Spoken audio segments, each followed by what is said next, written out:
The Sith are more than villains. They're masters of fear, power, and destruction, each with a terrifying legacy. From ancient conspiracies to relentless warriors and cosmic horrors, their cruelty shapes the galaxy's darkest moments. To understand the true horror behind the mask, we start with the Sith who redefined their order and set the stage for Sith terror like never before. Darth Bane. Darth Bane is terrifying not because he ruled through raw power or reckless violence, but because he rewrote the entire Sith playbook for cruelty and secrecy. Before Bane, the Sith operated like chaotic armies, swallowing each other whole with endless infighting. But he ended that madness. He founded the Rule of Two, permanently limiting the Sith to just two, a master to hold power and an apprentice to crave it. That ruthless structure manufactured betrayal and paranoia into the very DNA of the Sith. Before you write him off as just an old strategist, hear me out. Bane's legacy isn't some flashy force show. It's a calculated psychological horror that allowed the Sith to vanish into the shadows for 1,000 years. At the climax of the ancient Jedi-Sith war, Bane orchestrated the thought bomb at Ruusan, a devastating dark side ritual so deadly it wiped out nearly all Force users in that battle, including his own Sith brethren. It was a mass psychic explosion, annihilating hundreds on both sides, paving the way for the Sith to disappear from history completely. But here's where it gets chilling. That disappearance wasn't defeat. It was Bane's masterstroke, forcing the Sith underground to grow stronger in secret with their new Rule of Two. Instead of shouting from the rooftops, Sith terror went invisible, seeding decades, centuries, even millennia of hidden manipulation, betrayal, and secret ambition. His vision made every Sith Lord a shadowy conspirator, a patient killer clawing toward power, trusting no one and expecting death at every turn. Bane himself was no slouch in combat, skilled, ruthless, and intimidating. But his real terror is systemic. By institutionalizing a cycle of betrayal where the apprentice must kill the master, he ensured Sith rose only through violence and paranoia, embedding cruelty as a survival skill. And his influence endures throughout the saga, from Darth Sidious's rise to Empire to the silent menace lurking behind every dark side apprentice. So Darth Bane isn't just a villain, he's the dark architect of everything sinister about the Sith, turning an ancient order into a deadly, secret lineage. If you think that kind of patient corruption isn't terrifying, wait until you meet the Sith Lord who embodies pain itself, Darth Sion. Darth Sion is the Lord of Pain in the purest and most horrific sense. Unlike your typical Sith, who rely on power or cunning, Sion attained a ghastly form of immortality, not by avoiding death, but by embracing agony itself. His body is shattered, decomposing, and held together only by his relentless hatred and connection to the dark side. Picture a living corpse stitched together by sheer rage. This is Sion's walking nightmare. Before you shrug this off as just gore and shock, hear me out. Sion isn't undead because of some necromancy or Sith magic alone. His survival is fueled by actual pain. The more he suffers, the stronger he becomes. Every lethal wound he endures fractures his body further, yet his hatred acts like glue, forcing the shattered pieces to hold tight. He embodies unending torment, a perpetual revenant who refuses death by turning his own agony into both weapon and prison. Officially, he was a Sith marauder during the Great Sith War, fighting for Exar Kun's Sith Empire. But it's his post-war resurrection that sets him apart. While other Sith sought power or control, Sion became something more tragic and terrifying, a man condemned to suffer forever, his mortal shell rotting, yet denied peace by his sheer force of will. Enemy Jedi encountered a monster who could shrug off death after death, each time rising anew with fury bubbling just beneath that grotesque, scarred skin. The evidence piles up through his role in the Sith triumvirate alongside Darth Nihilus and Darth Traya. His battles with the Jedi exile Mitra Surik show him taking blow after blow without ever truly dying. The horror runs deeper when you realize his immortal state isn't a blessing. It's a punishment. In his final moments, Sion surrenders not because he's beaten in combat, but because he understands eternal suffering is a prison. He chooses death over endless pain. Here's the kicker. Sion's fear factor isn't just about how physically terrifying he is. It's the intimate, gut-wrenching tragedy that his power is also a curse. Death, which should have been his release, became impossible. Instead, he's trapped in a cycle of decay and torment. A walking monument to the dark side's cruelty turned inward. Makes no sense as a victory, but that's exactly the point. Sion's horror is self-inflicted, an unending nightmare born from his own refusal to let go. If you think that kind of intimate torture is bad, wait until you hear about the sheer war machine force of Darth Malgus. Darth Malgus isn't your typical Sith Lord grinding away in the shadows. He's the embodiment of military terror, a warrior general who doesn't just command battles. He leads brutal assaults personally. The most infamous example, the sacking of Coruscant in 3653 BBY, where Malgus orchestrated the devastating storming of the Republic's capital and desecrated the Jedi Temple itself. This wasn't just a strategic win, it was a psychological assault aimed squarely at shattering Jedi morale. Before you think this is just another lightsaber-wielding bruiser, hear me out. Malgus's terror comes less from arcane Sith mysticism and more from cold, focused cruelty.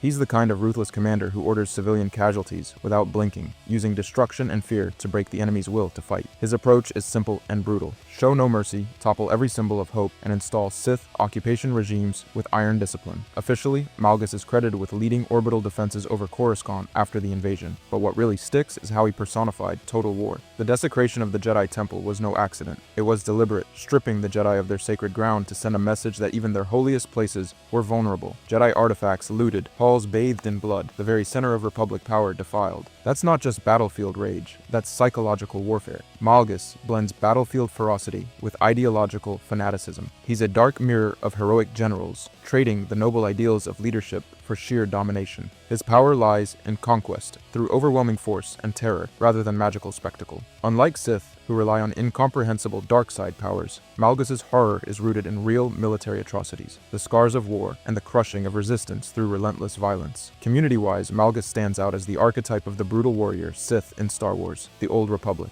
Fans respect his no-nonsense approach compared to schemers like Sidious or mystical horrors like Nihilus. Some debate how he stacks up power-wise with other Sith, but his role in the sacking of Coruscant gives him undeniable galactic impact. Here's the thing, if Malgus's terror is terrifying because it's the reality of war turned absolute, then the next Sith we cover brings a different kind of nightmare. A lethal assassin with a spider's patience and double-bladed rage. Up next, Darth Maul. Darth Maul isn't just a Sith assassin with wicked lightsaber skills. He's a relentless force of vengeance who transformed from a silent enforcer into a galaxy-shaking crime lord.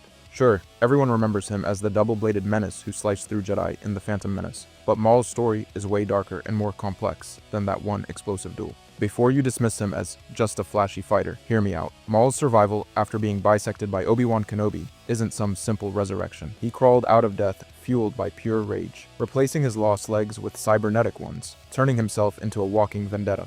This obsession didn't just make him dangerous, it twisted him into a man consumed by hatred of both the Jedi and Darth Sidious, his former master. Officially, Maul started as Sidious's apprentice, a weapon designed to kill Jedi and spread Sith terror. But after his fall, he didn't fade into obscurity. Instead, he clawed his way back into power by founding the Shadow Collective, an empire of criminal syndicates, including Death Watch, Black Sun, the Pike Syndicate, and even the Hutt Cartel. Maul united these factions with a brutal iron fist, spreading chaos across the galaxy and destabilizing entire worlds. His takeover of Mandalore is a masterclass in cold-blooded ambition. Maul didn't just kill his rival Pre-Vizsla in single combat, he crushed any loyalty or friendship that got in his way. His rule over Mandalore was authoritarian, backed by the Shadow Collective's brutal enforcers, turning a planet known for honor into a nest of fear and corruption. That blend of raw combat skill, strategic genius, and criminal ruthlessness makes Maul terrifying on multiple levels. Here's where it gets even darker. Maul's cruelty was deeply personal as well as political. He betrayed former allies without hesitation, manipulated entire underworlds, and let vengeance drive every move. This wasn't just Sith power, it was obsession turned lethal. His shadow lingered even as the Galactic Empire rose, influencing syndicates like Crimson Dawn, proving that his brand of terror wasn't limited to open war, but thrived in the shadows of corruption.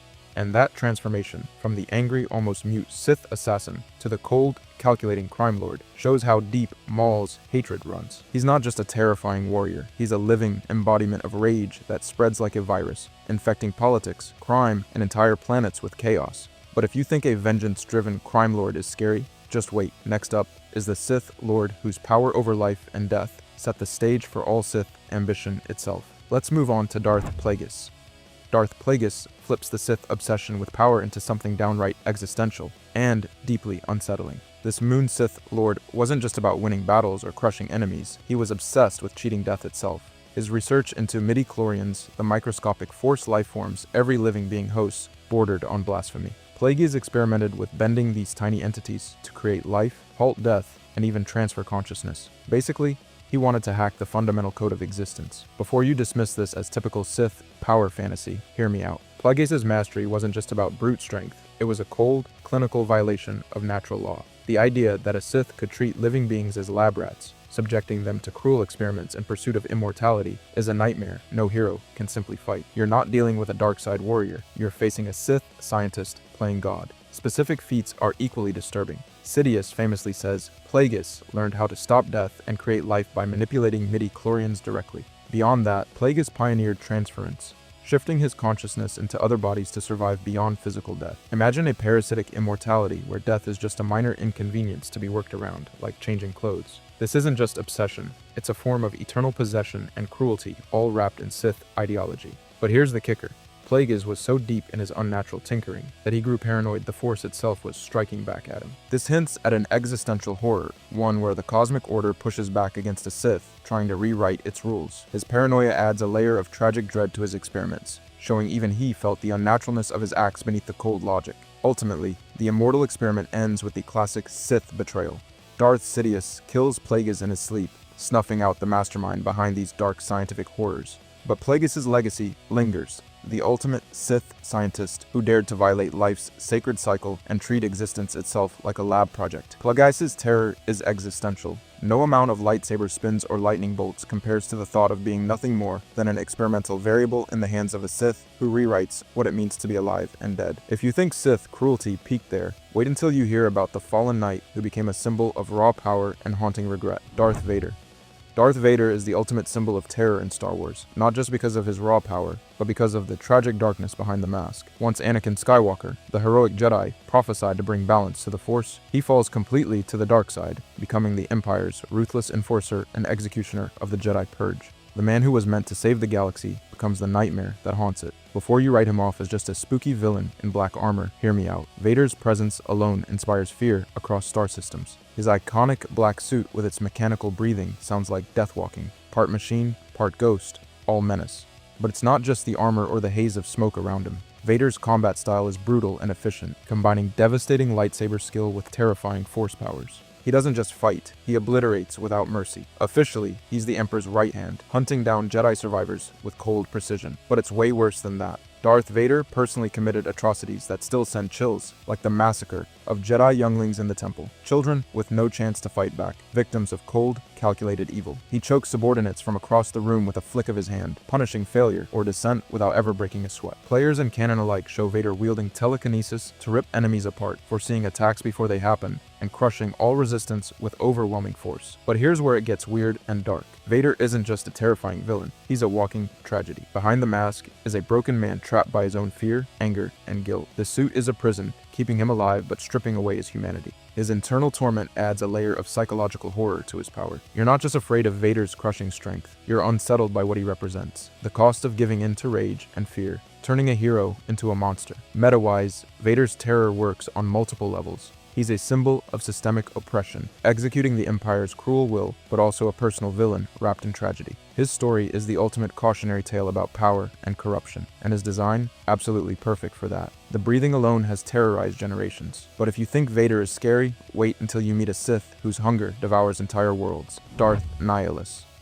Darth Nihilus isn't just a Sith Lord, he's a walking black hole in the Force. His power isn't about politics or battlefield tactics. It's pure consumption, an endless hunger that turns genocide into feeding. He devours the life and force energy of entire planets. The destruction of Qatar wasn't a normal battle win, it was cosmic starvation. Before you dismiss him as just another grimdark villain, hear me out. Nihilus doesn't experience reality like the rest of us. People aren't individuals anymore, they're fuel, walking batteries to feed his infinite void. The Jedi at the Qatar conclave were drained so deeply, their bodies became empty husks. This isn't power fueled by malice or hate, it's primordial and impersonal. Officially, Darth Nihilus is described as a Dark Lord, whose presence is a wound in the Force itself. He has no normal body, just a ghost-like form draped in tattered robes and a terrifying mask. His voice is a distorted whisper, more dread-inducing than angry or hateful. He's not a Sith with goals or ambitions, he's hunger made flesh. The evidence is in the details. Nihilus's power to drain Force energy doesn't just incapacitate, it erases existence. At the end of the Jedi Civil War era, his hunger consumed the entire planet Qatar, wiping out everyone, and the Jedi conclave gathered there. Nothing remained. No bodies, no spirits, only a Force-shaped void. This planetary erasure is unique in Star Wars. No Sith or Jedi before or since has shown destruction on this metaphysical scale. Here's where it gets darker. Nihilus doesn't hate or act cruel in the usual sense. His hunger is a curse that binds him to constant consumption. His existence tears at the fabric of life and the Force, reducing living beings to mere fuel. He's a Lovecraftian nightmare, a cosmic horror beyond human morals or understanding. Meta-wise, Nihilus represents an existential terror rarely explored in Star Wars, that the dark side can become an unstoppable force of erasure, a void consuming meaning itself. Unlike Sidious or Vader, who use schemes and violence, Nihilus isn't a villain you can negotiate with or just fight. He embodies oblivion on a galaxy-wide scale. If you thought Sith terror peaked with empires and vendettas, Nihilus shows the darkest threat might be an empty void that devours everything, leaving silence behind. But if that messes with your head, wait until you meet the Sith who controlled entire empires and puppeteered the galaxy itself. Darth Sidious.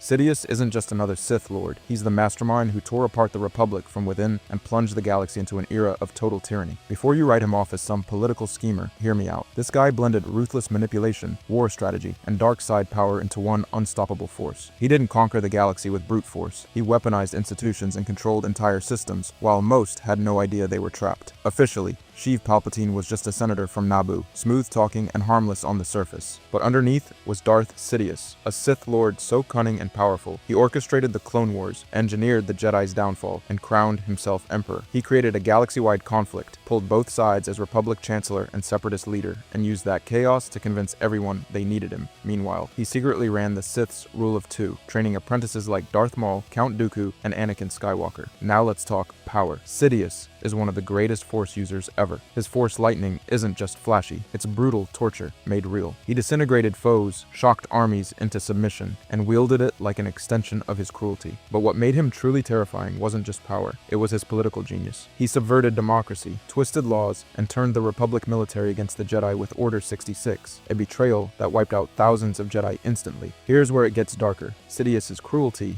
isn't just personal or physical, it's systemic and psychological. He preyed on Anakin's deepest fears, manipulating his desperate love for Padme to turn him into Darth Vader, Death's Hand itself. That's next-level horror, turning a hero into a monster through betrayal born of love and fear. Sidious didn't just kill with lightning or swords, he killed hope, trust, and freedom, one soul at a time. On a galaxy-wide scale, Sidious's rule created the Empire, a regime of surveillance, oppression, and terror. Planets were crushed, civil liberties erased, the Jedi nearly wiped out. His control seeped into society's fabric, turning fear into law. Sidious's terror isn't just a fight, it's total domination by a velvet-gloved nightmare. In the Star Wars universe, Sidious stands at the summit. The ultimate Sith, his mix of dark power, political poison, and mind games created an unmatched reign of terror. His legacy is control, complete domination by an unfathomably cruel mind. So if you thought terror came from raw fights or power alone, Sidious proves the scariest Sith show up in suits and shadows, not just lightsabers. If you enjoyed this video and want to see more, click the video on the screen now.